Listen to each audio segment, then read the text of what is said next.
Pria ini adalah An Junho, seorang pemuda yang berjuang keras karena lahir di rumah yang serba kekurangan. Tempat di mana geraman menyakitkan dari ayah yang mabuk bergema secara teratur seperti irama drum setiap malam. Ayah itu adalah seorang budak minuman keras, setiap kali dia minum, dia akan mengamuk dan melampiaskan semua kekesalannya pada ibu Junho. Menyaksikan pemandangan itu sejak kecil, Junho segera belajar tinju agar setidaknya dia tahu cara menangkis pukulan ketika dipukul oleh ayahnya. Ketika dia sedikit dewasa, dia harus bekerja keras sebagai kurir untuk mencari makan, tetapi hidup tidak pernah mudah bagi orang baik.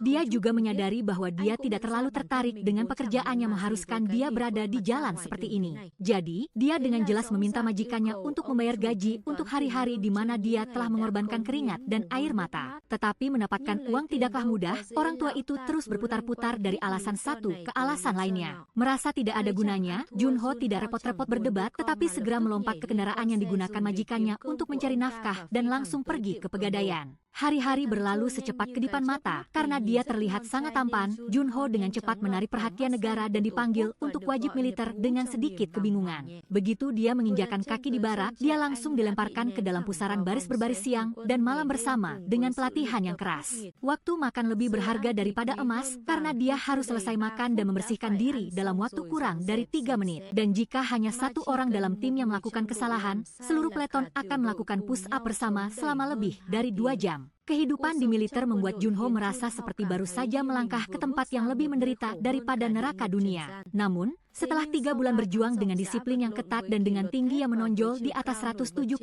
cm, Junho akhirnya dipindahkan ke posisi yang lebih tidak membuat otot tegang, yaitu bergabung dengan tim polisi militer. Tugas utamanya adalah menjaga pangkalan, yang terdengar gagah, tetapi pada kenyataannya, itu adalah berdiri seperti patung menjaga gerbang. Begitu dia baru saja pindah ke area tempat tinggal polisi militer, Junho langsung menyaksikan adegan tradisi ribuan tahun, yaitu senior yang mengajari junior. Orang yang memimpin adegan penyambutan itu tidak lain adalah Sersan Park Beong-gu, yang juga adalah kakak tertua di kamar karena dia akan segera keluar dari militer. Melihat seorang prajurit lama tidak bisa mengendalikan rekrutan baru, Sersan Park Beong-gu langsung marah dan mendorong kepala prajurit itu tepat ke paku besar yang menonjol di dinding. Setelah selesai, dia kembali untuk menunjukkan kekuasaannya, lalu berbalik ke Junho, berniat untuk melanjutkan mengajarinya dengan cara mendorong kepalanya ke paku. Meskipun Junho tampan, dia tidak mudah dikalahkan. Dia segera menghindari dorongan itu, membuat Sersan Park Beong-gu seperti menelan kemarahan. Dia bermaksud untuk memukul Junho, tetapi untungnya, alarm militer berbunyi tepat waktu. Malam itu, tokoh utama ditugaskan untuk menjaga penjara polisi militer. Saat ini, ia melihat pemandangan ayahnya yang mabuk, sedang melayangkan setiap pukulan ke ibunya yang malang. Ibunya berbalik dan bertanya kepada Junho mengapa dia hanya berdiri dan melihat tanpa melakukan apa-apa. Tetapi kemudian semuanya menghilang, Junho terbangun, ternyata semuanya hanyalah mimpi buruk. Belum sempat pulih, suara trompet keras dari Sersan Park Beong-gu membangunkannya. Dia sangat marah dan membangunkan seluruh peleton untuk dihukum dengan alasan bahwa dia kehilangan barang, jadi mereka harus membayar harganya dengan tidur mereka. Saat mengobrak-abrik, Sersan Park Beong-gu menemukan surat tulisan tangan dari ibu Junho yang disimpan dengan hati-hati di lemari Junho. Tanpa bertanya atau meminta, dia langsung membacanya di depan semua orang, belum lagi dia memanfaatkan kesempatan itu untuk mengejek setiap kalimat dan kata dengan gembira. Di hadapan penghinaan itu, Junho menjadi marah dan hampir mencekik, meminta seniornya untuk berhenti.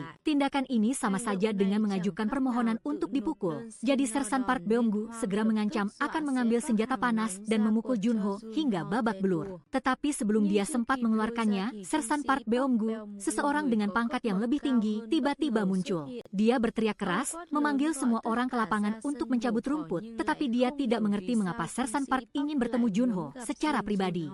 Namun, sebelum dia sempat mengatakan apa-apa, sebuah pesan terkirim meminta untuk segera menyelesaikan tugas resmi. Jadi dia menyuruh Junho untuk tetap di sana dan menunggunya kembali. Tim DP bernama Han Hoyo. DP adalah tim yang menghususkan diri dalam memburu tentara yang melarikan diri dari wajib militer. Kopral ini sama sekali tidak menunjukkan karisma seorang pemburu profesional. Dia hanya duduk sebentar dan mulai berbicara tanpa henti. Tepat ketika dia merasa bosan, mata Junho secara tidak sengaja berhenti pada sebuah buku catatan yang terletak di meja Sersan Park. Di dalamnya ada gambar target buronan yang saat ini dicari dengan gencar. Saat ini, Sersan Park kembali, Junho segera mempresentasikan dugaannya. Dia menyarankan seniornya untuk memeriksa pap-pap di sekitar area itu karena kemungkinan besar target bersembunyi di salah satu tempat seperti itu. Orang itu tidak dapat menggunakan kartu identitasnya karena tempat-tempat yang berani menerimanya dan tempat yang sah adalah tempat-tempat yang tidak meminta dokumen, jadi itu hanya bisa pap-pap. Setelah mendengarkan, Sersan Park juga setuju dan menunjukkan kepuasannya. Keesokan harinya, dia mengundang Junho untuk bergabung dengan tim DP, tetapi Junho sedikit ragu. Belum sempat mempertimbangkan, matanya secara tidak sengaja melihat seluruh peleton masih membungkuk mencabut rumput di bawah sinar matahari 40C. Hanya dalam 2 detik berpikir, dia langsung setuju untuk bergabung dengan tim DP. Setelah itu, tugas pertama yang diberikan kepada Junho tidak lain adalah pergi memburu buronan yang dia lihat di foto hari sebelumnya. Karena prinsip tim DP adalah bertindak berpasangan, rekan satu tim yang tidak terhindarkan kali ini adalah Kopral Cerewet dari hari sebelumnya. Namun, begitu keluar dari gerbang barak, Kopral Han Hoyeol berbalik dan mengajak An Junho untuk makan daging panggang. Tidak berhenti di situ, senior ini juga menariknya ke tempat karaoke yang memiliki pegangan tangan yang layak, seolah-olah sedang melakukan survei lapangan tentang kehidupan di pinggiran. Junho tidak ingin terlibat dalam permainan semacam ini, tetapi karena pangkatnya masih rendah, dia terpaksa mengalah. Kopral itu juga dengan santai menceritakan alasan mengapa dia harus masuk militer. Ternyata itu untuk ayahnya agar terpilih sebagai ketua komite distrik. Singkatnya, keluarga mengirimnya untuk menjalankan tugas nasional, tetapi sebenarnya untuk memperindah resume. Karena beberapa kali bersulang dengan semangat, Junho harus meminta izin untuk keluar dan menghilangkan tekanan. Saat dia sedang menyalakan rokok, tiba-tiba muncul seorang pria yang berlari mendekat dan meminta sedikit api. Melihat orang itu tampak lebih haus akan api daripada air, Junho dengan baik hati memberikan korek api yang sedang dia gunakan. Setelah itu dia kembali ke pesta bersama seniornya. Tetapi kesenangan itu tidak berlangsung lama ketika Sersan Park Beonggu menelepon Junho dengan wajah tegang, memberitahunya bahwa buronan yang dicari telah secara resmi keluar dari dunia ini. Dan hal yang membuat Junho terdiam adalah pemuda yang meminta api tadi malam adalah orang itu. Ternyata, karena diintimidasi hingga tidak ada jalan keluar di militer, dia memilih untuk membebaskan dirinya sendiri. Korek api yang diberikan Junho menjadi alat bagi orang itu untuk menyalakan arang, lalu diam-diam mengakhiri hidupnya dalam kegelapan yang mencekik. Berita itu sampai ke keluarga korban, menyebabkan anggota keluarga menangis kesakitan. Saat itu, Junho merasa sangat menyesal dan menyesal hingga napasnya tertahan. Dia menyadari bahwa dia secara tidak sengaja telah berkontribusi pada akhir yang tragis itu. Jika Kopral Han Hoyeol mau bekerja dengan baik, mau mencari orang sesuai rencana, mungkin tidak ada yang harus pergi. Begitu banyak kemarahan dan rasa bersalah bercampur, Junho melayangkan pukulan tanpa ampun ke rahang Kopral itu. Satu pukulan tidak cukup, dia juga memberikan serangkaian pukulan dan tendangan ke wajahnya. Jika bukan karena Sersan Park Beonggu muncul tepat waktu untuk menghentikan, sangat mungkin hari itu akan ada kasus internal baru. Tetapi dalam militer, berani memukul atasan adalah hal yang dilarang keras, jadi Junho langsung dijebloskan ke ruang tahanan. Dia mengira akan kelaparan, tetapi senior yang pernah diintimidasi oleh Sersan Park Beonggu diam-diam memberikan makanan kepadanya. Hal itu membuat hati Junho, meskipun sedang berada di titik terendah kesedihan, masih merasakan sedikit penghiburan. Di luar, Kapten Im Ji-seok baru saja resmi menjabat di unit polisi militer dan juga menjadi atasan langsung Letnan Park Beonggu. Begitu bertemu, dia menunjukkan karisma atasan dengan terus-menerus melontarkan pertanyaan yang membuat Letnan Park Beonggu merasa canggung. Namun, setelah memahami kasus yang melibatkan Junho, sikap kapten segera berubah. Tidak peduli siapa ayah Kopral Han Hoyeol atau keponakan siapa dia langsung menendangnya keluar dari tim DP. Bahkan, alih-alih menghukum Junho, Kapten Im membebaskannya untuk melanjutkan pekerjaannya di tim DP. Namun, ketika Junho kembali ke ruang polisi militer, dia sudah disambut oleh Sersan Park Beonggu dengan senyum sinis. Belum sempat membalas, Kopral Han Hoyeol, pemimpin tim DP yang sesungguhnya, muncul tepat waktu memotong pembicaraan. Dia juga dikenal sebagai orang yang baik hati dan selalu melindungi juniornya seperti kakak laki-laki dalam keluarga. Ternyata selama ini Kopral Han terpaksa absen sementara dari tim karena cedera serius. Setelah pulih, dia segera kembali dan diberi tugas baru oleh atasannya, yaitu mencari seorang buronan bernama Cho Seok-bong. Dia juga korban yang pernah diintimidasi di barak. Menurut informasi terakhir, Cho Seok-bong pernah muncul di stasiun kereta Incheon dalam kondisi mental yang tidak stabil. Dia berniat bunuh diri, tetapi untungnya ditemukan oleh warga dan dihentikan tepat waktu. Untuk melacak keberadaan Cho Seok-bong, Kopral Han mulai melatih Junho keterampilan pelacakan, suatu disiplin yang canggih yang menggabungkan penyelidikan digital, logika, dan psikologi. Dari jejak yang ditinggalkan saat menggunakan media sosial sosial hingga aktivitas anonim, semuanya bisa menjadi petunjuk. Hanya saja, biaya untuk layanan pengambilan informasi ini sangat mahal seperti tagihan listrik bulan Juni lalu. Sementara di tangan mereka, selain beberapa lembar kertas coretan, mereka hampir tidak punya uang sepeser pun. Jadi, keduanya memutuskan untuk mengambil pendekatan manual, yaitu mencari kerabat Cho Seok-bong untuk mendapatkan informasi. Orang pertama yang didekati adalah mantan pacar pemuda itu.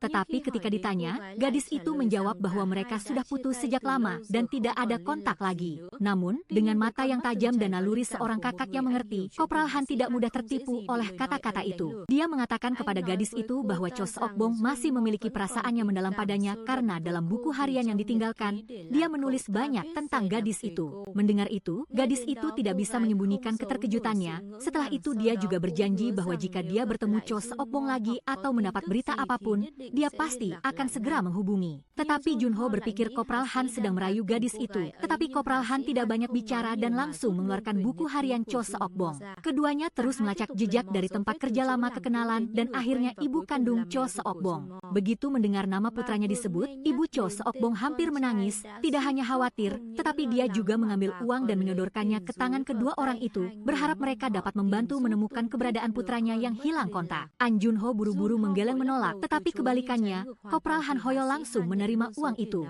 12 hari telah berlalu tetapi masih belum ada jejak, jadi Junho berpikir kemungkinan besar Cho Seok-bong sudah keluar. Kopral Han Hoyo selalu menelepon kerabat buronan yang telah keluar. Tetapi kali ini tidak ada yang menerima panggilan apapun, jadi kemungkinan Cho Seok-bong masih ada di suatu tempat. Tepat pada saat itu, Sersan Park Beom-gu menelepon dan memberikan informasi inti tentang alasan Cho Seok-bong melarikan diri. Ternyata di barak dia punya kebiasaan mendengkur keras, jadi sekelompok prajurit sekamar berlomba-lomba mengintimidasinya. Mereka menyuruhnya memakai masker lalu menuangkan air ke dalamnya, sebuah bentuk intimidasi yang kejam dan tidak manusiawi. Tetapi sayangnya, uang tunjangan mereka saat ini juga sudah habis, jadi keduanya mulai berakting. Kopral Han segera menjelma menjadi pria yang sangat miskin karena kehidupan, dan Junho yang berdiri di sampingnya juga mengangguk bekerja sama. Hasilnya, mereka membuat pemilik hotel terharu hingga tidak hanya memberi diskon uang, tetapi juga mengizinkan mereka mandi di sana. Setelah itu, mereka menggunakan uang yang diberikan oleh Ibu Cho Seok-bong untuk melacak ID login jaringan Cho Seok-bong. Setelah mengobrak-abrik data, mereka mengikuti jejak dan menemukan sebuah warnet. Mereka berpisah untuk menggeledah setiap komputer, tetapi tiba-tiba pemilik warnet muncul mengancam bahwa jika mereka terus mengganggu, dia akan memanggil polisi. Saat itu, keduanya tiba-tiba menemukan seseorang yang mencurigakan. Mereka langsung mendekat, tetapi ini bukan Cho Seok-bong. Di tengah-tengah itu, Junho menuju ke arah stasiun kereta bawah tanah dan berkata bahwa dia tahu di mana Cho Seok-bong berada. Junho menyadari satu kesamaan, yaitu sejak melarikan diri, Cho Seok-bong selalu dalam kondisi kekurangan tidur yang parah. Dia sering ditemukan di stasiun akhir karena tempat itu seperti surga peristirahatan yang dia ciptakan untuk dirinya sendiri. Akhirnya, kedua orang itu menemukannya di sana. Cho Seok-bong saat ini sedang duduk termenung. Melihat dua orang itu datang, dia tidak melarikan diri, hanya menatap mereka dengan mata lelah. Dalam perjalanan mengawal kembali ke unit, Junho memberikan telepon kepada Cho Seok-bong agar dia bisa berbicara dengan ibunya. Dia menangis sambil meminta maaf dan berjanji kepada ibunya bahwa dia tidak akan menimbulkan masalah lagi. Karena baru awal tahun, tim DP sudah menangkap 7 orang. Kapten Im Ji-seop tidak bisa tidak memuji kedua orang itu, bahkan memberi mereka cuti beberapa hari. Setelah itu, sang tokoh utama pria menemui Kopral Satu Seok-bong. Meskipun ia adalah atasannya, ia tetap dengan penuh kasih membersihkan sepatu kulit bawahannya. Karena tahu Junho sedang cuti, ia memintanya untuk membelikannya kuas karena Seok-bong adalah seorang penggemar sejati anime weeaboo. Setelah itu, Sersan Han mengundang Junho untuk datang ke rumahnya, tetapi belum sempat menghabiskan sebungkus mie instan, Sersan itu sudah menelepon untuk memberikan tugas. Keduanya segera berangkat ke Busan untuk membantu tim DP di sana menangkap desertir. Namun, ketika kedua belah pihak bertemu, mereka tidak berhenti saling mengejek dan target desersi kali ini bernama Hyun Min.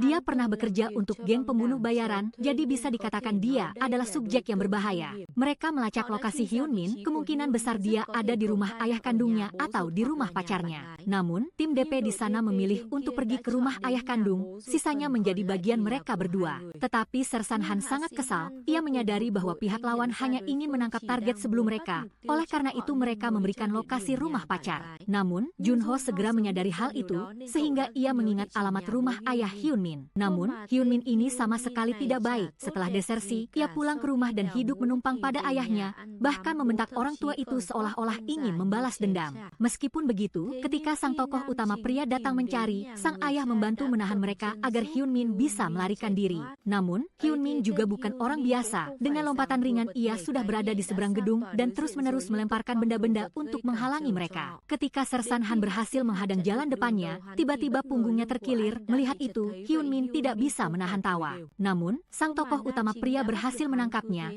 dan keduanya langsung saling melancarkan serangan. Karena mereka berdua adalah petinju sejati, pertarungan terlihat seimbang. Pada kesempatan itu, Junho mendorong lawannya ke bawah, tetapi ketika ia baru saja berdiri, ia terkena tendangan mematikan dari Hyun Min. Kemudian dia dengan cepat melarikan diri. Hal itu membuat Sersan Park sangat marah. Kapten Im tidak terkecuali, ia dimarahi habis-habisan oleh atasan di Busan, sehingga kapten segera melampiaskan kekesalannya kepada Sersan Park. Tetapi karena ia adalah atasan, letnan terpaksa harus bersabar. Junho dan Sersan Han sedang memulihkan diri di rumah sakit ketika tim DP di Busan sekali lagi datang untuk mengejek. Kukira kalian bagaimana, sudah menemukan target malah melepaskannya hidup-hidup. Tetapi tepat pada saat itu, Sersan Park menelepon. Mereka mengira akan didisiplinkan dalam sekali waktu. Siapa sangka, Sersan itu malah ingin mereka berdua menangkap Hyun Min sebelum tim Busan. Setelah itu, sang tokoh utama pria menelepon Kopral 1 Heo Jeong, yang adalah anggota tim IT di militer. Junho ingin meminta bantuannya untuk melacak alamat IP, yaitu IP anggota tim Busan.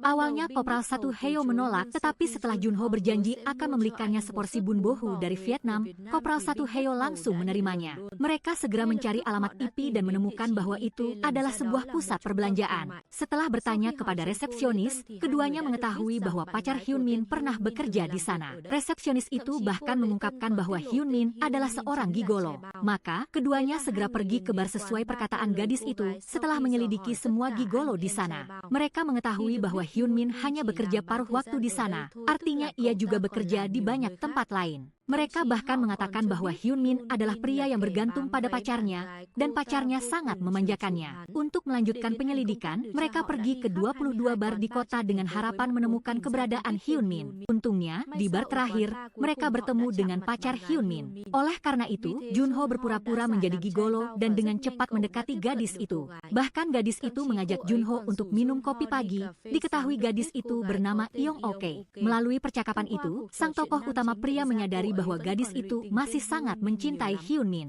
Ia bahkan bekerja di sebuah bar untuk memenuhi kebutuhan uang dengan pria itu. Keesokan harinya, Junho datang menemui Yong Oke. Ia mengatakan ingin meminta bantuan Junho. Setelah itu, Yong Oke masuk untuk menemui bos di tempat kerjanya dan meminta izin untuk menarik gaji di muka. Tetapi bos menolaknya mentah-mentah karena Yong Oke bahkan belum mengirimkannya kepada neneknya. Mengetahui gadis itu membutuhkan uang, Junho tanpa ragu meminta pinjaman uang kepada Sersan Han. Sersan Han juga sangat cerdik, ia segera menelepon tim Busan, mengatakan bahwa ia akan menangkap target itu untuk mereka, kecuali mereka memberikan 3 juta won kepadanya. Karena tidak ingin bekerja tetapi tetap ingin mendapatkan hasil, kedua anggota DP Busan langsung setuju, dan sang tokoh utama pria segera memberikan uang itu kepada Yong Oke. Melihat pria itu begitu baik, Yong Oke juga memberikan hadiah sebagai balasan, tetapi sebenarnya ini adalah rencana sang tokoh utama pria. Karena ia tahu Yong Oke akan memberikan uang itu kepada Hyun Min, ia menggunakan gadis itu sebagai umpan. Benar saja, saat ini Yong Oke datang menemui pacarnya Hyun Min, ia ingin kekasihnya mengeluarkan uang itu, tetapi Yong Oke menolak. Dia berkata akan memberikannya, tetapi bisakah kau makan bersamaku sekali? Namun, pria ini berkarakter FKBO. Tidak hanya tidak menerima ajakan itu, tetapi langsung merampok. Namun, tim DP Busan muncul. Meskipun begitu Hyun Min tidak gentar sedikit pun dan dengan mudah mengalahkan setiap rekan mereka. Untungnya, sang tokoh utama pria muncul tepat waktu. Tanpa banyak bicara, keduanya langsung berkelahi. Kedua belah pihak terus saling menyerang, tetapi berkat keterampilan fisik yang luar biasa, Junho dengan mudah menjatuhkan lawannya, bertekad untuk tidak menyerah.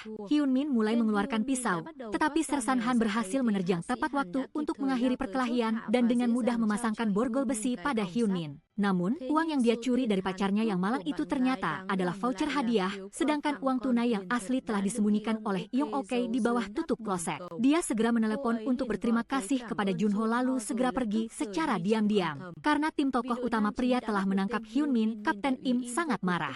Dia memberikan tugas ini kepada mereka dengan tujuan ingin menjilat komandan divisi tim Busan. Tanpa disangka, timnya sendiri yang menangkapnya, sehingga Kapten Im melampiaskan kemarahannya pada Sersan Park. Sersan Park juga tidak mau lagi menahan diri terhadap atasannya dan mengungkapkan triknya menjilat atasan. Setelah beberapa ancaman yang sangat menusuk dari Sersan Park, Kapten Im benar-benar ketakutan. Tim DP Busan juga sangat kesal. Sudah kehilangan uang, kini mereka juga kehilangan hasil kerja. Karena diancam oleh Sersan Park seperti itu, Kapten Im juga sangat marah. Jadi, ia melampiaskan kemarahannya pada Junho dan Sersan Han, bahkan memotong cuti mereka. Tepat pada saat itu, Sersan Park muncul dan memberitahu Junho bahwa ayahnya telah dirawat di rumah sakit, sehingga Junho diizinkan untuk cuti. Keesokan harinya, ia segera pergi ke kamar rumah sakit untuk menemui ayahnya, tetapi pria itu tidak hanya tidak berubah sifatnya, tetapi juga menegaskan bahwa Junho bukan putranya hanya karena Junho tidak membawa uang untuknya. Mendengar itu, Junho sangat marah. Ia bahkan mengatakan, pada hari Anda mati, saya akan tertawa terbahak-bahak, lihat saja. Setelah itu, ia kembali ke rumah dan mendapati Sersan Han ada di sana. Karena ibunya masih tidak mau meninggalkan pria tua itu, Junho pergi dengan kesal dan ingin kembali ke barak segera, tetapi kemudian Sersan Han membiarkan ibu dan anak itu berbicara secara pribadi. Akhirnya Junho mengungkapkan semua kekesalan di hatinya dan bertanya mengapa ibunya tidak melarikan diri dari pria tua itu. Tetapi ibunya tidak menjawab, melainkan hanya memberikan uang jajan untuk putranya, namun Junho diam-diam pergi. Di tempat lain, setelah ditangkap dan dibawa kembali ke barak, ibu Junmo datang menjenguk putranya. Tetapi yang menyedihkan, para pelaku perundungan Junmo tidak dihukum, mereka hanya dipindahkan ke unit lain. Mengetahui hal itu, Ibu Junmo sangat marah. Melihat itu, Kapten Im menenangkan wanita itu dan berjanji akan ada sidang yang diselenggarakan. Setelah itu, Komandan Divisi 3, yaitu Komandan Unit sang tokoh utama pria, mengadakan pertemuan dengan Kapten Im dan Sersan Park. Komandan itu menegaskan bahwa kasus Junmo harus ditutup-tutupi karena jika terungkap, pasti akan mempengaruhi citra militer. Meskipun sangat sedih dengan hal ini, keduanya tidak dapat menentang perintah atasan. Keesokan harinya, tim DP terus ditugaskan untuk misi. Target kali ini adalah seorang sersan bernama Heo Chin-so yang melompati pagar militer tanpa senjata. Melalui rekan-rekan tentaranya, diketahui bahwa Sersan Heo adalah seorang yang gila uang. Meskipun mengalami cedera bahu, ia tetap ikut pelatihan memanjat tali helikopter dengan tujuan mendapatkan gaji tambahan.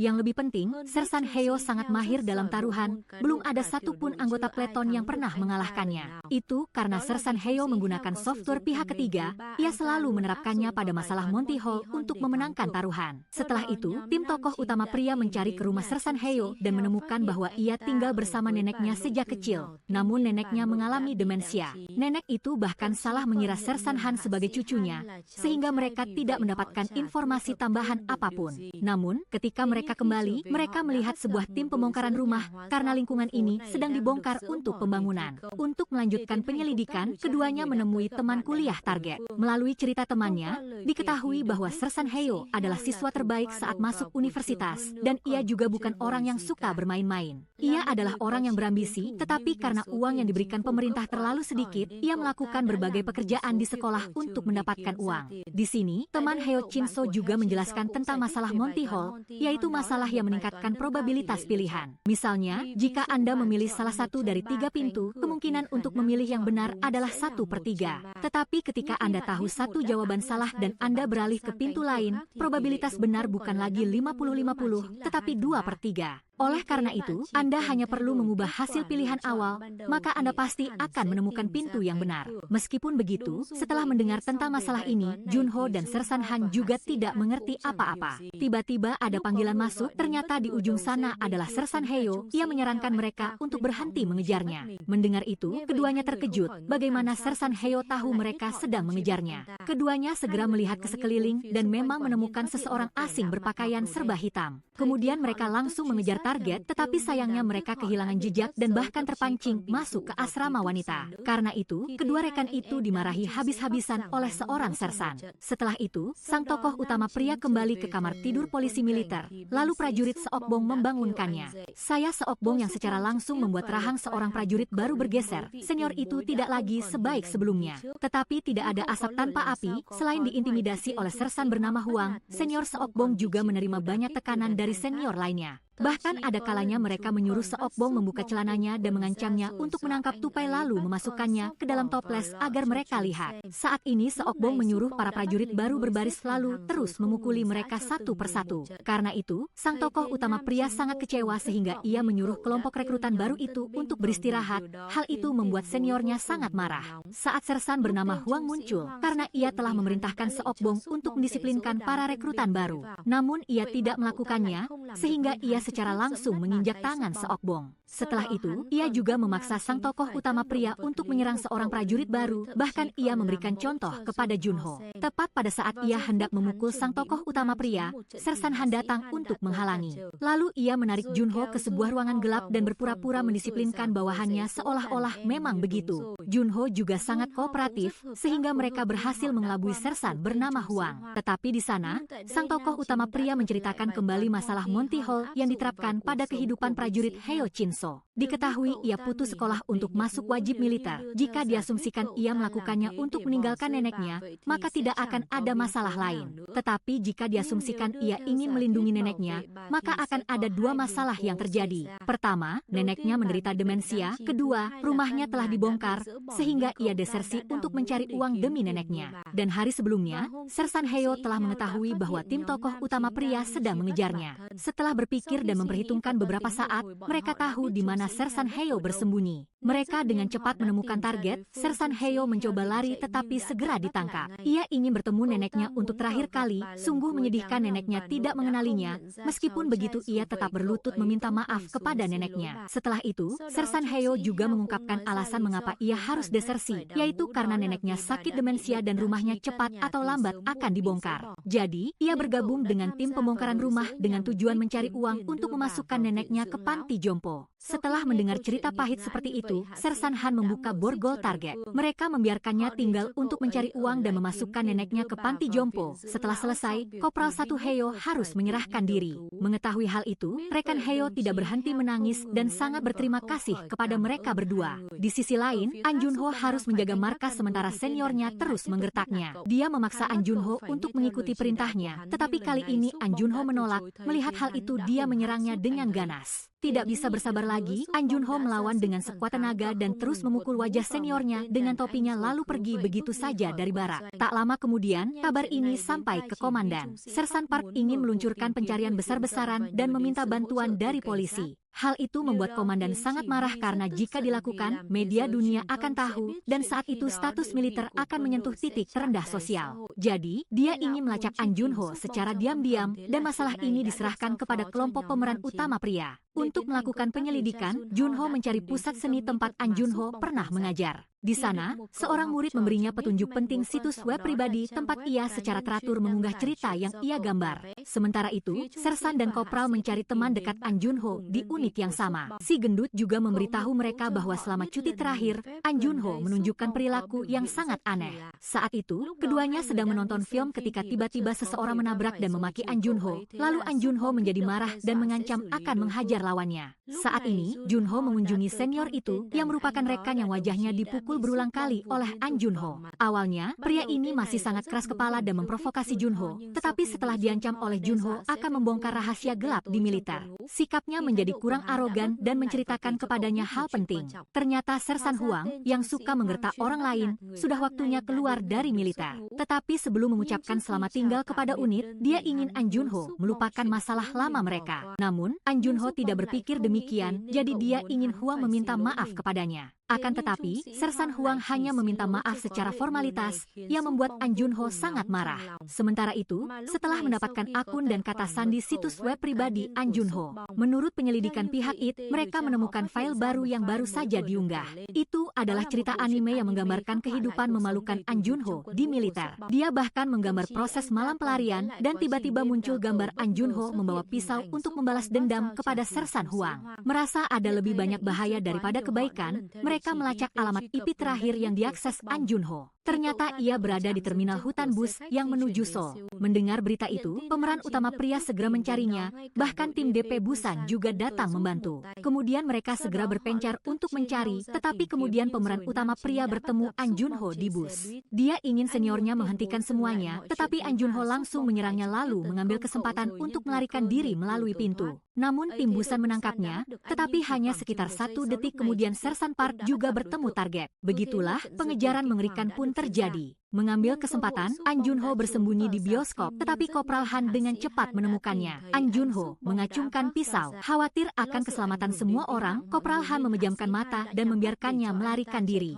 Karena seorang prajurit terluka, komandan menjadi marah dan langsung melampiaskan amarahnya kepada penyidik Im. Di sisi lain, setelah keluar dari militer, Huang bekerja paruh waktu di sebuah minimarket. Di militer dia adalah raja hutan, tetapi di luar dia hanyalah anak kucing. Dia dimarahi oleh bosnya, patuh seperti anjing dan tidak berani membantah. Baru ketika sampai di rumah dia berani mengumpat balik tepat pada saat pemeran utama pria datang ke rumah dan memperingatkan bahwa An Junho sedang memburunya. Tetapi Sersan ini sama sekali tidak peduli. Kehabisan akal, Junho harus menunggu di lantai dasar di sekolah. Benar saja, An Junho muncul. Melihat itu, Junho segera mengejarnya. Meskipun ditabrak mobil, mereka tetap berdiri dan terus mengejar. Setelah mengejar dengan berpeluh keringat, akhirnya Junho berhasil memojokkan An Junho. Dia berniat memborgol seniornya di sana, tetapi tak disangka An Junho membawa ponsel, lalu segera menyetelnya. Setelah itu, ia mencari rumah Sersan Huang, ternyata istri Huang sudah ada di luar sebelumnya. Bahkan Huang menantang lawannya untuk melakukan kebiasaan lamanya. Huang terus memukul dan menendang wajah An Junho, tetapi An Junho tidak lagi pengecut seperti dulu. Saat Huang lengah, An Junho langsung memukul tangannya lalu melarikan diri, tertawa histeris di telepon. Namun, dia ditangkap oleh kelompok pemeran utama pria. Huang juga membawa pemukul bisbol ke bawah, tetapi dihentikan oleh Kopral Han. Dalam perjalanan kembali ke barak, Sersan Park terus memberinya pelajaran, tetapi An Junho malah menunjukkan kemarahan. Dia sendiri digertak, sementara pihak atas hanya tahu berdiri diam. Begitulah, An Junho terus menjadi gelisah. Dan kecelakaan tidak terhindarkan, jadi An Junho dengan mudah melarikan diri. Kemudian dia seperti hantu mencari Sersan Huang, langsung memukul bajingan itu hingga pingsan di tempat. Setelah kecelakaan baru-baru ini, pemeran utama pria dan Sersan Park dibawa ke rumah sakit. Untungnya, kondisi mereka stabil. Karena An Junho melukai seorang prajurit, berita ini dengan cepat sampai ke polisi, tetapi komandan menolak bantuan mereka. Sebaliknya, dia memanggil tim khusus dan siap untuk mencari target. Kapten Im juga merasa tidak adil tentang hal ini karena dia hanyalah seorang desertir, bukan teroris. Tidak punya pilihan lain, Kapten Im harus memberitahu Sersan.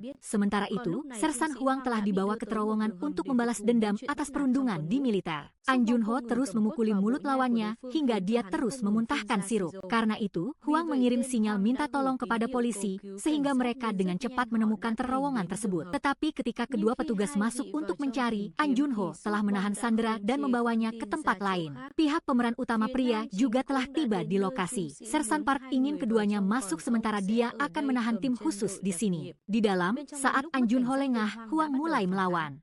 Tepat pada saat itu, polisi tiba, tetapi mereka tidak mengenali siapa Sandra itu, sehingga An Junho menyerang polisi dengan ganas. Melihat kedua belah pihak bertarung sengit, Sersan Huang buru-buru melarikan diri sambil membawa tiang.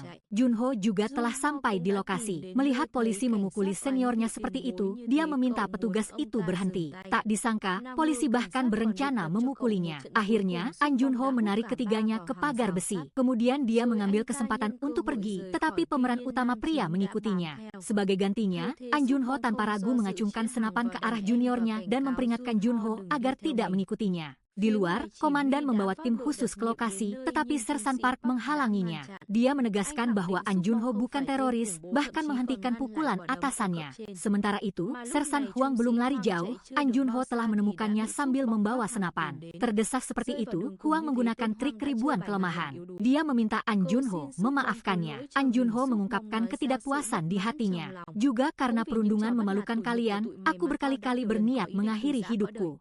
Tepat pada saat itu, Kopral Han tiba di lokasi dan terus membujuk lawannya untuk berhenti. Tetapi pikiran An Junho sudah kacau, jadi dia meminta Kopral Han untuk segera menyingkir. Kopral Han ingin masuk untuk menghentikan, tak disangka An Junho menembakkan senjatanya ke udara. Mendengar suara tembakan seperti itu, komandan tidak ragu lagi dan memerintahkan tim khusus untuk bertindak. Saat ini, Junho juga telah menemukan ketiga orang itu. Dia mengatakan hal-hal positif untuk meyakinkan seniornya agar melepaskan niatnya. Karena itu, tim khusus masuk dengan puluhan senapan mesin diarahkan ke target yang membuat An Junho sangat panik. Kemudian dia mengatakan kepada pemeran utama pria bahwa agar segalanya bisa berubah, dia harus melakukan sesuatu. Setelah selesai berbicara, An Junho langsung menarik pelatuk di tempat. Melihat seniornya meninggal seperti itu, hati Junho terasa sakit. Karena kegagalan dalam pengejaran ini, Kapten Im dipindahkan dari unit dan Sersan Park didisiplinkan. Keesokan harinya, seorang jaksa senior dari kantor investigasi militer datang menemui Sersan Park. Namanya Oh Min-woo dan dia adalah atasan Sersan. Untuk menutupi kasus prajurit kelas 1 An Junho, dia memasukkan kesaksian perwira dan prajurit lain, mengklaim bahwa An Junho menderita penyakit mental sehingga dia melarikan diri dan akhirnya bunuh diri. Mendengar itu, Sersan segera memprotes karena dia tahu motif di balik bunuh diri itu adalah karena perundungan di militer.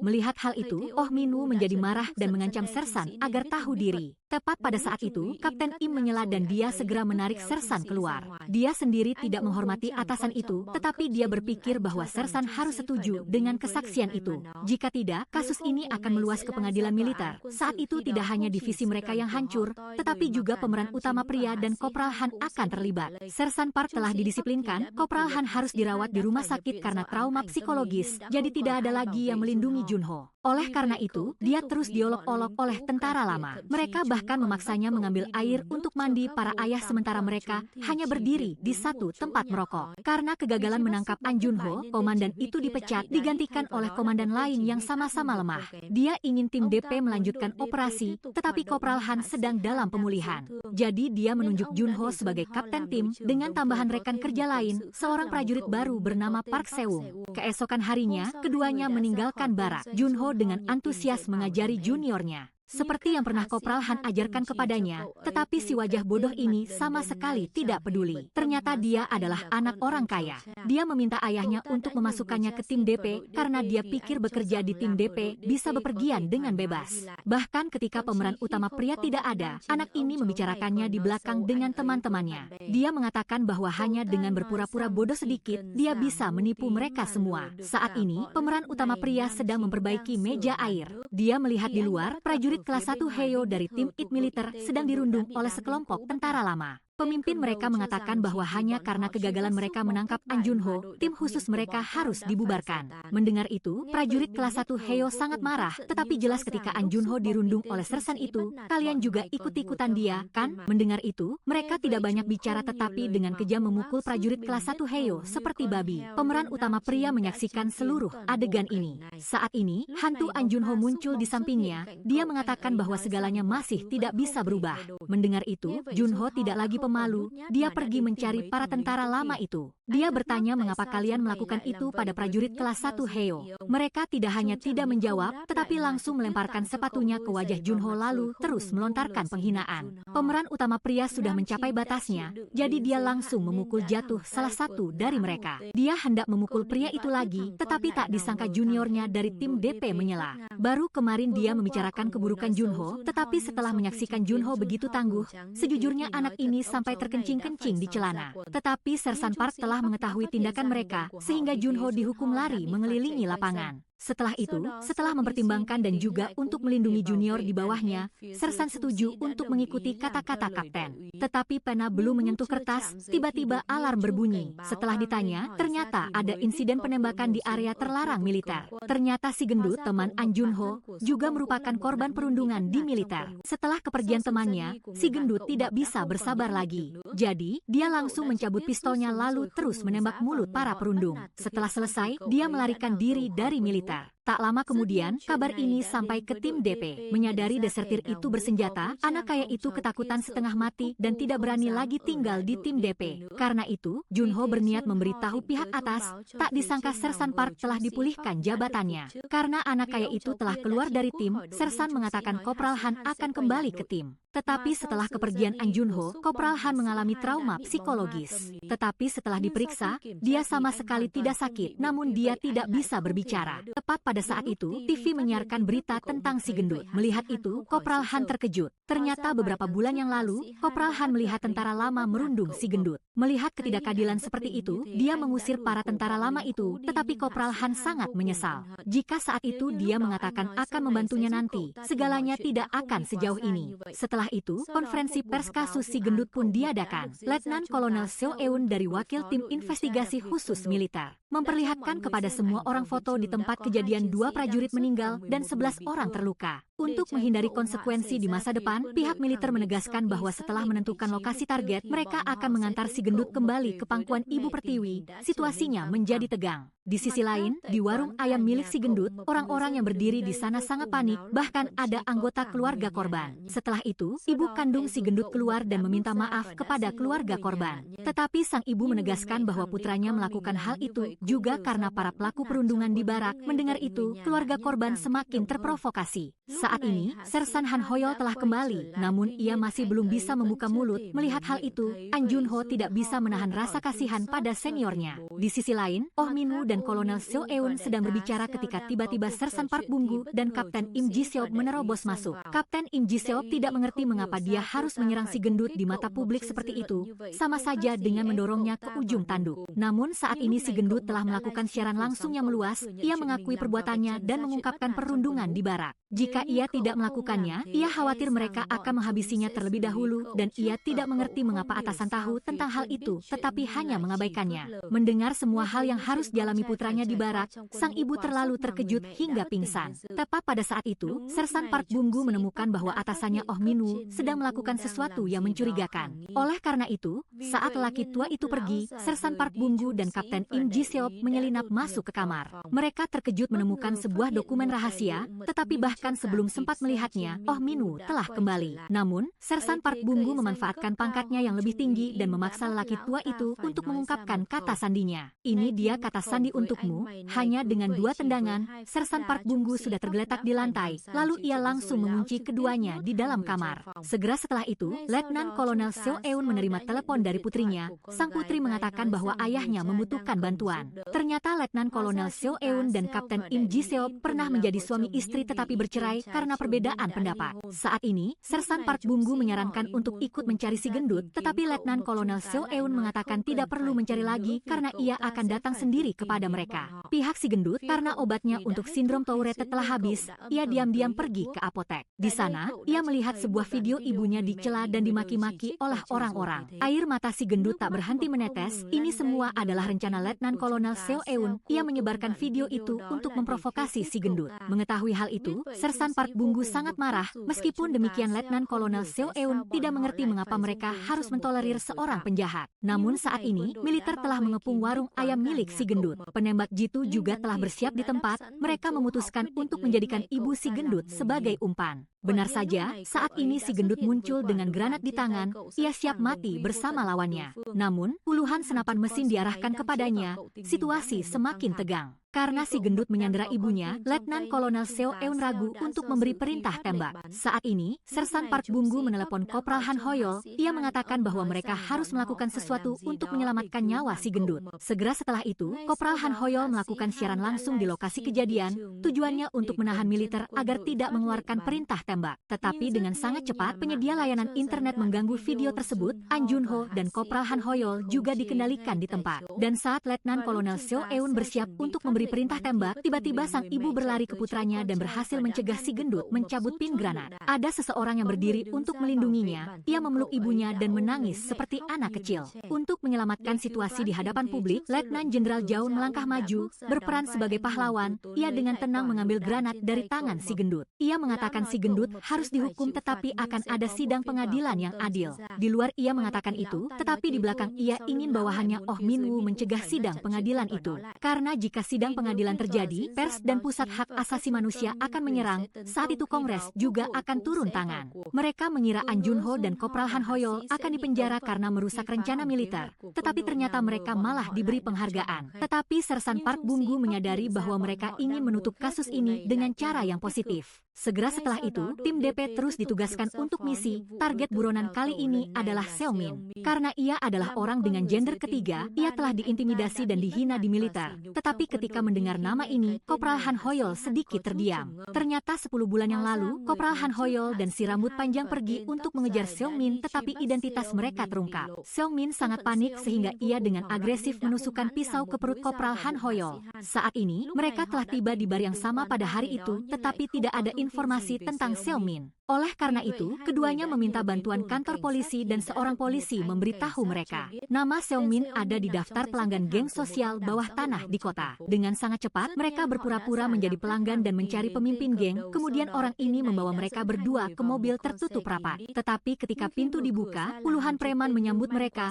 Mereka curiga keduanya adalah orang militer. Mereka mengira akan dijebak di sini, tetapi ternyata polisi telah tiba. Ternyata polisi telah meminjam keduanya sebagai umpan dengan tujuan mendekati geng sosial yang telah lama ada. Tanpa banyak bicara, kedua belah pihak langsung berkelahi. Melihat situasi kritis, pemimpin geng segera melarikan diri. Melihat itu, kelompok tokoh utama segera mengejarnya. Apakah Anda ingin saya menerjemahkan teks lain atau ada bagian yang dari mengejar dengan kaki telanjang hingga mengendarai sepeda roda 2, tetapi karena kemampuan mengemudi yang belum mahir, An Junho sayangnya jatuh di tempat. Melihat itu, pemimpin geng senang seperti hari kemenangan besar, tetapi tak disangka Sersan Han Hoyol mengejar dengan mobil listrik. Oh sobat, minum dulu baru lanjut mengayuh sepeda. Tetapi karena harus mengerahkan otot bokong terlalu banyak, pacar pemimpin geng itu sangat haus. Namun, sang protagonis telah mengejar sampai di sana. Melihat itu, dia segera mencabut pisau parangnya. Tetapi belum sempat menebas sama sekali, dia sudah ditendang lurus ke moncongnya oleh An Junho. Lalu mereka segera membawa pacarnya ke kantor polisi untuk diinterogasi. Setelah melihat foto Seomin, akhirnya dia mengenalinya dan menceritakan kepada mereka bahwa ternyata setelah menusuk perut Sersan Han Hoyol, Seomin panik dan mencari pemimpin geng.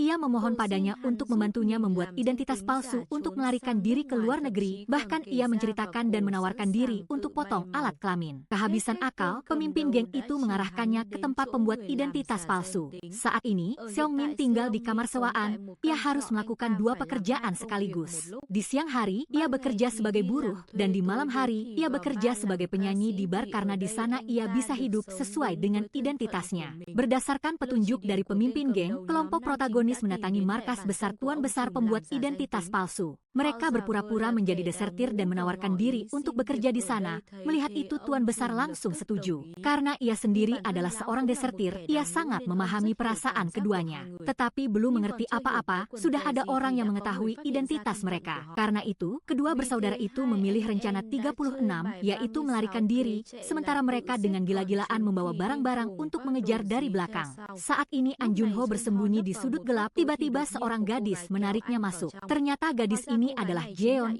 yang pernah dibantu An Junho meminjamkan uang. Namun setelah putus dengan Hyun Min yang bajingan, sekarang dia telah menjadi pemilik sebuah bar. Segera setelah itu, sang protagonis melihat foto Seong Min di bar Jeon. Jeon menjelaskan bahwa ia pernah menjadi bintang di bar itu. Tetapi kemudian Seong Min diundang oleh seorang aktor terkenal untuk bekerja sama menyanyi di sebuah konferensi di London. Mendengar itu, Seong Min setuju.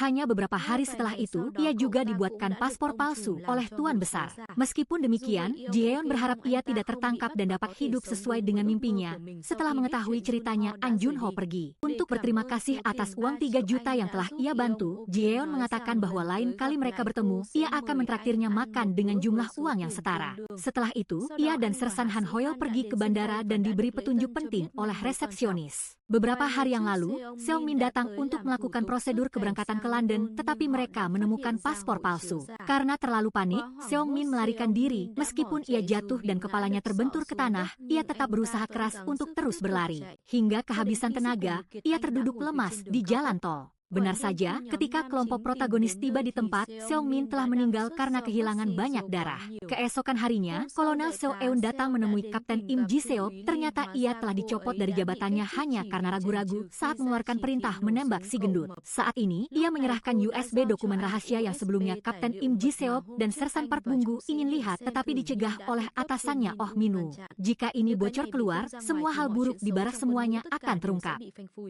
Keesokan harinya, Letnan Jenderal Jaun memanggil Sersan Park Bunggu dan Kapten Im Ji-seop. Ternyata Komite Hak Asasi Manusia Nasional Korea telah mengirim surat panggilan. Tujuannya untuk menyelidiki kembali kasus seorang prajurit, yaitu Kopral Na Jong-seok, bawahan Kapten Im Ji-seop. Ia meninggal karena menginjak ranjau di Menara Jaga. Kasus ini disimpulkan sebagai kecelakaan, tetapi keluarga prajurit itu curiga, sehingga kasus ini akan diselidiki kembali. Letnan Jenderal Jaun ingin mereka pergi ke Menara Jaga untuk menyelidiki. Awalnya Sersan Park Bunggu menolak karena ia hanya menerima perintah dari komandan unit. Namun komandan unit menelepon dan mengatakan untuk menerima tugas dari Letnan Jenderal Jaun. Kapten Im Ji-seop juga berpendapat bahwa kasus ini memiliki kejanggalan karena pada malam sebelum Kopral Na Jong-seok meninggal, ia menelepon Kapten Im Ji-seop. Tetapi karena sedang mengantuk, Kapten Im Ji-seop dengan cepat mengakhiri percakapan. Bagaimanapun juga Kopral Na Jong-seok adalah bawahannya, jadi Kapten Im Ji-seop mengajak An Jun-ho bersamanya pergi ke Menara Jaga. Itu adalah zona demilitarisasi yang berbatasan dengan Korea Utara. Dalam perjalanan ke sana, ada seorang tentara yang berani mengusik Kapten Im Ji-seop dan menyebabkan keduanya hampir mengalami kecelakaan. Setelah itu, Komandan Taisan keluar menyambut mereka. Dengan sangat cepat mereka langsung menuju ke inti permasalahan.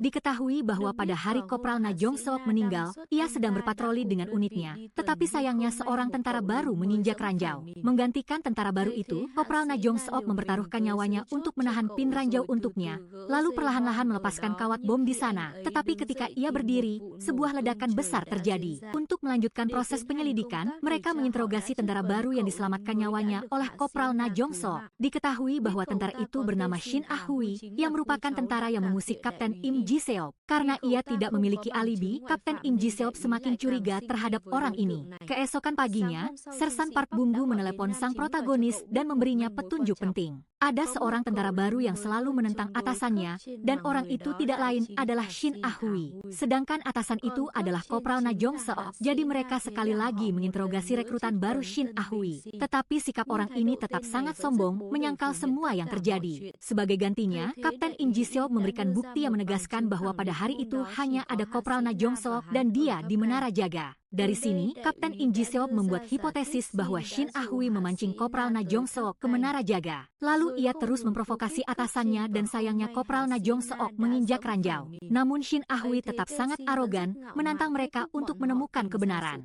Mendengar itu, Kapten Im Ji-seop hanya ingin memukul mulut bocah ini, tetapi An Jun-ho berhasil mencegahnya tepat waktu. Pada saat yang sama, Sersan Park Bunggu mendatangi Oh Min-woo dan orang itu menyadari bahwa mereka memegang USB dokumen rahasia. Bahkan ia berbicara dengan sindiran, menantang mereka untuk merilis USB itu, dan bahkan memberinya sekotak mainan Lego. Ia bahkan berkata, apakah kamu tidak penasaran mengapa kami mengirim orang ke Menara Jaga? Bahkan Komandan Menara Jaga juga ada di sini. Menyadari ada sesuatu yang tidak beres, Sersan Park Bunggu menelepon Kopral Han Hoyol untuk datang ke Menara Jaga. Sementara di pihak Menara Jaga, Kapten Im Ji-seop semakin mencurigai rekrutan baru Shin Ah-hui. Jadi ia langsung mengunci target di ruangan kaca, tanpa membuang air liur, ia langsung menampar mulutnya. Lalu ia menambahkan puluhan pukulan ke wajahnya, tetapi seluruh proses ini semuanya telah direkam oleh kamera. Malam itu, Komandan Taisan memutuskan untuk mengatakan yang sebenarnya. Ternyata orang yang semua orang anggap baik seperti malaikat, Kopral Na Jong-seok, sebenarnya adalah seorang pemukul ulung. Dan korban malang yang dipilihnya untuk menerima pukulan itu tidak lain adalah rekrutan baru Shin Ah-hui.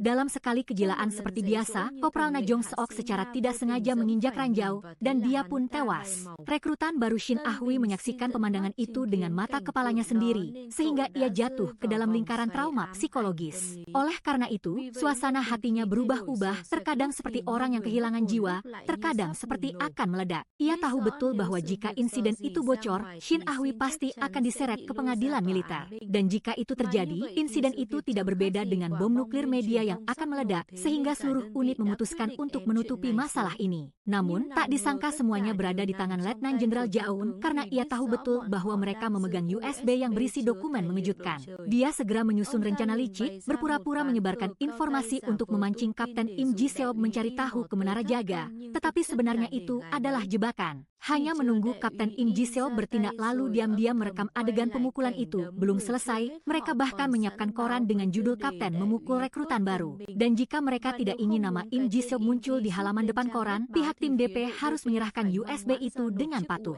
Tidak ada jalan kembali, mereka terpaksa membiarkan An Jun-ho membawa USB itu untuk diperbaiki. Sambil menunggu, An Jun-ho melihat adik perempuan buronan itu di TV. Gadis bernama Heo Jin-ah itu saat ini bekerja di Pusat Hak Asasi Manusia dan tidak ragu untuk berjuang menuntut keadilan bagi prajurit yang tidak bersalah. Sementara itu, setelah Kopral Han terbangun, Sersan Park memberitahunya bahwa Junho belum kembali ke unit tadi malam. Di sisi lain, Letnan Kolonel Seo, setelah digulingkan dari kursi komandan, memutuskan untuk berganti profesi menjadi pengacara. Dia segera mengunjungi penjara tempat prajurit Tambun itu ditahan dan berjanji akan membelanya di sidang yang akan datang. Tujuannya tidak lain adalah berusaha membantunya mendapatkan hukuman seringan mungkin. Pada saat yang sama, pemeran utama pria mengetahui bahwa semua file di USB itu sama sekali tidak dapat disalin. Untungnya, pemilik toko memberitahu dia cara, yaitu mengganti chip di dalamnya dengan chip serupa lalu mengkloningnya. Karena tidak bisa menahan rasa penasaran, pemeran utama pria segera membukanya untuk melihat dan menemukan banyak informasi yang ingin disembunyikan oleh siapapun.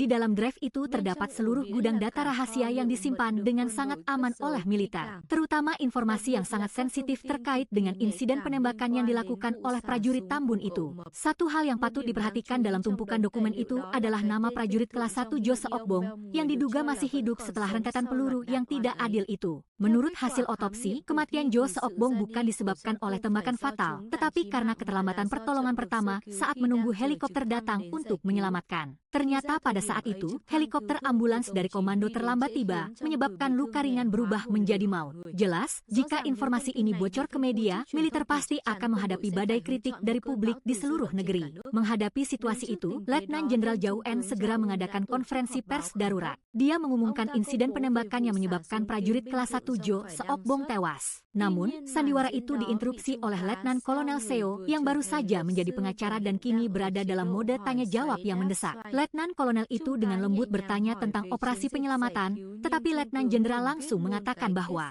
semua korban tewas di tempat kejadian dan tidak ada yang memiliki kesempatan untuk bertahan hidup. Namun, gadis bernama Heo Jin-ah juga mengungkapkan fakta penting bahwa setelah penembakan terjadi, seorang petugas patroli mendengarnya dan segera menghubungi komandan melalui sistem darurat.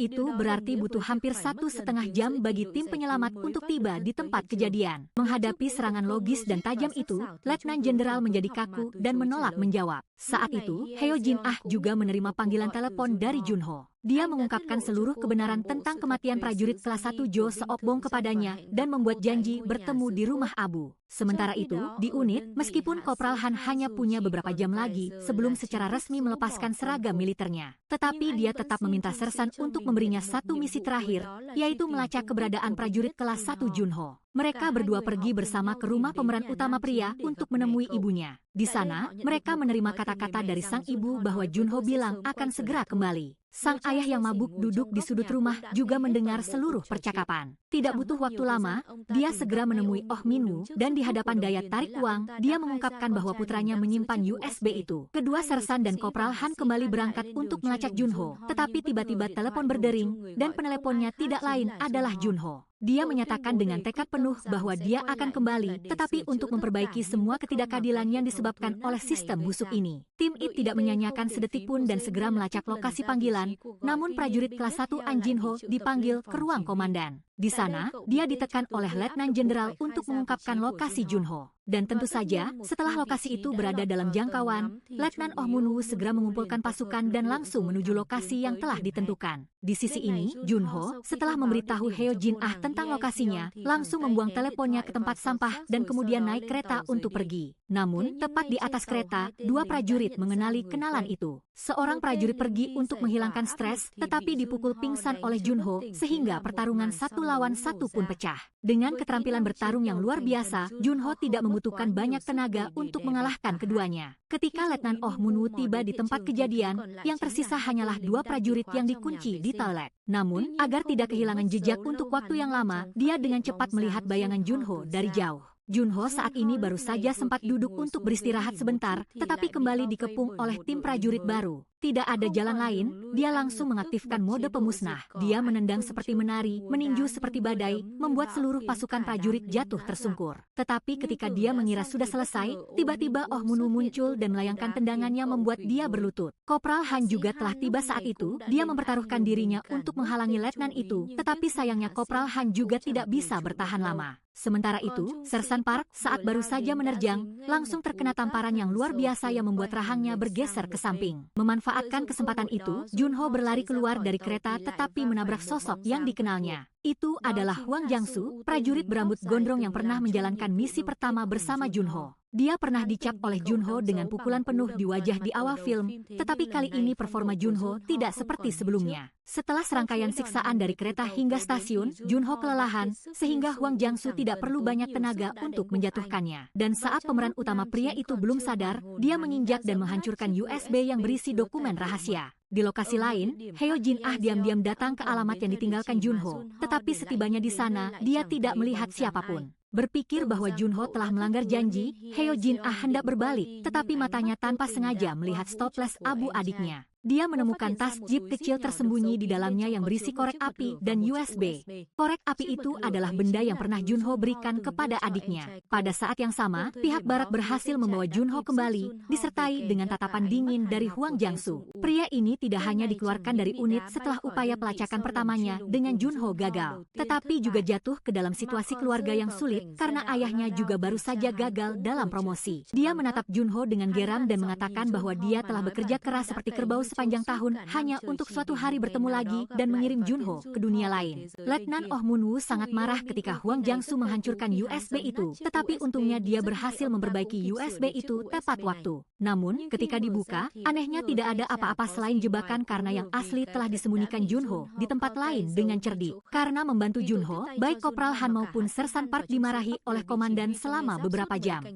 Tetapi itu baru awal dari badai karena mencuri dokumen rahasia bisa membuat Junho menghadapi risiko diadili di pengadilan militer. Dalam situasi yang sangat genting, Kopral Han tiba-tiba mendapat ide, yaitu meminta izin untuk segera keluar dari militer. Tidak ada yang mengerti apa yang terjadi sampai dia langsung menemui Letnan Jenderal Jau-en dengan sikap tidak takut pada siapapun. Di sana, dia tidak bertele-tele tetapi langsung mengeluarkan rekaman suara yang mengungkap kebenaran gelap di balik seragam militer. Isi rekaman suara itu adalah pengakuan tidak langsung dari komandan tentang Letnan Jenderal Jau-en. Dialah yang memaksa Kapten Im naik ke menara pengawas untuk menyelidiki, meskipun dia sepenuhnya mengetahui kebenaran yang tersembunyi. Tentu saja, bukan kebetulan komandan mengungkapkan kelemahan itu, tetapi semuanya berada dalam perhitungan Kopral Han. Kebetulan prajurit kelas 1 Cho Seok-bong adalah anak orang penting dan dimasukkan ke dalam tim DP bukan untuk membuat prestasi, tetapi sebagai bagian dari rencana rahasia ayahnya. Hal ini tidak hanya membantu Cho Seok-bong dilindungi di barak, tetapi juga membuka pintu baginya untuk belajar di Boston. Bahkan mungkin dibebaskan dari wajib militer. Itu seperti sebuah pengaturan yang terencana dan teliti.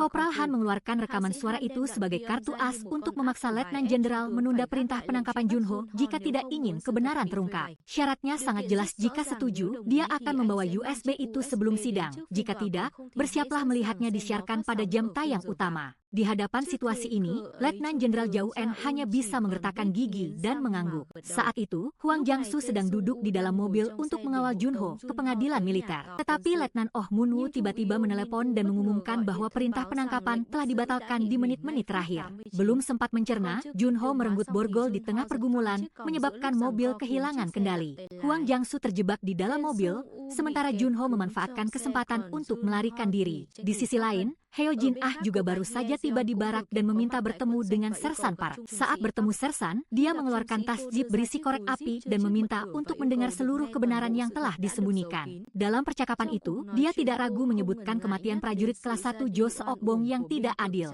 Sementara itu, Kopral Han, untuk menepati janjinya dengan Letnan Jenderal Jau-en, segera pergi ke toko perbaikan untuk menanyakan keberadaan USB. Pemilik toko mengatakan bahwa Junho sudah mengambil yang asli sebelumnya. Sersan juga memanfaatkan kesempatan untuk memperbarui situasi, mengatakan bahwa pemeran utama pria telah berhasil melarikan diri, jadi sekarang prioritasnya adalah menangkap Junho terlebih dahulu. Dan kemudian hari putusan tiba. Di lobi persidangan, Letnan Jenderal tidak ragu untuk mengancam Letnan Kolonel Seo bahwa prajurit Tambun itu tidak akan membuka mulut hari ini. Saat itu, Kapten Im tiba-tiba muncul, dengan lembut memotong pembicaraan dan berbisik bahwa dia hanya perlu menahan, hal lain biarkan Junho yang urus. Sidang segera dimulai dengan suasana tegang, kedua belah pihak berdebat sengit. Letnan Jenderal masih menyalahkan sepenuhnya pada prajurit Tambun itu dan menegaskan bahwa tindakan penembakan itu disengaja untuk menangani rekan-rekannya. Tetapi Letnan Kolonel Seo segera melancarkan serangan balik, menunjukkan bahwa prajurit Tambun itu sendiri adalah korban yang sering dibuli. Sementara para atasan hanya berdiri di sana seperti patung. Meskipun melihat dan mendengar, mereka tetap diam. Justru pengabaian inilah yang menjadi pemicu yang memicu tragedi. Sementara itu, Letnan Jenderal masih bersikeras bahwa militer tidak bertanggung jawab atas kematian para prajurit. Menurutnya, tidak ada yang bisa memprediksi perilaku prajurit Tambun yang sulit dikendalikan. Di belakang gedung pengadilan, Junho belum sempat bernapas, dia sudah melihat Kopral Han menunggu. Kopral Han mengatakan dia akan menahan Junho sampai sidang berakhir. Tanpa diduga, Huang Jiangsu juga muncul, mengacungkan USB karena diperintahkan oleh Letnan Min. Maka pertempuran kacau di antara mereka tak terhindarkan. Berkat fisik sekuat kerbau selama setahun terakhir, Huang Jiangsu dengan mudah menghajar keduanya hanya dalam 3 ketukan musik. Saat tubuhnya mulai kelelahan, Kopral Han tiba-tiba melancarkan tendangannya membuatnya terkapar tak bergerak. Kopral Han terus meminta Junho menyerahkan USB, bahkan hampir tertabrak mobil di luar. Tapi Junho tetap mengatakan bahwa dia tidak menyimpan USB itu. Tepat pada saat itu, Kapten Im dipanggil untuk menjadi saksi dan dia mengungkap, prajurit kelas 1 Jo Seokbong seharusnya masih hidup, tetapi karena helikopter penyelamat terlambat tiba, hal itu menyebabkan kematiannya. Dan karena atasan terlalu sibuk, mereka lambat memberikan izin penerbangan. Berita ini membuat masyarakat yang hadir sangat marah. Di sisi ini, Letnan Oh Munwoo diam-diam mengikuti Heo Jin Ah dengan harapan dia menyimpan USB, tetapi tidak melihat apapun. Dan kemudian Sersan Park muncul, memegang USB, dan menyatakan bahwa ini adalah bukti yang memverifikasi kesaksian Kapten Im. Ternyata semuanya adalah sandiwara yang telah disiapkan Sersan Park dengan matang beberapa hari sebelumnya, setelah Heo Jin Ah datang mencarinya dan menerima telepon dari Junho. Rencananya jelas, dia akan membawa USB itu, sementara Kapten Im akan menjadi saksi hanya untuk mengulur waktu. Sisanya adalah umpan untuk mengalihkan perhatian kubu Letnan Jenderal yang telah ditetapkan untuk Junho dan Heo Jin Ah. Kembali ke persidangan, ketika Kapten Im menyajikan USB sebagai bukti, ketua hakim tidak bisa mengabaikannya. Putusan diumumkan pemerintah harus memberikan kompensasi kepada keluarga prajurit kelas 1 Jo Seokbong, sekaligus akan membuka penyelidikan komprehensif terhadap misteri di dalam militer, dan prajurit Tambun itu menerima hukuman paling ringan. Namun, karena membawa dokumen rahasia negara, Sersan Park tidak bisa menghindari hukuman, sehingga harus masuk pengadilan bersama prajurit Tambun itu. Mendengar itu, Junho dan Kopral Han tak kuasa menahan air mata. Sersan Park menoleh dan berpesan kepada juniornya untuk menjalani hidup dengan baik. Akhirnya, Kopral Han membeli tiket kereta untuk kembali ke Incheon, sementara Junho tetap teguh menyelesaikan sisa masa tugas militernya. Saat kembali ke barak, matanya tiba-tiba berhenti pada sosok yang dikenalnya, yaitu prajurit kelas 1 Jo Seokbong. Senior yang baik hati itu berdiri menunggu di pintu seolah-olah semuanya baru saja dimulai. Serial ini berakhir di sini. Semoga Anda semua sehat selalu untuk mendukung tim kami. Terima kasih banyak dan sampai jumpa di serial berikutnya. Sekarang, selamat tinggal dan sampai jumpa. Bye-bye.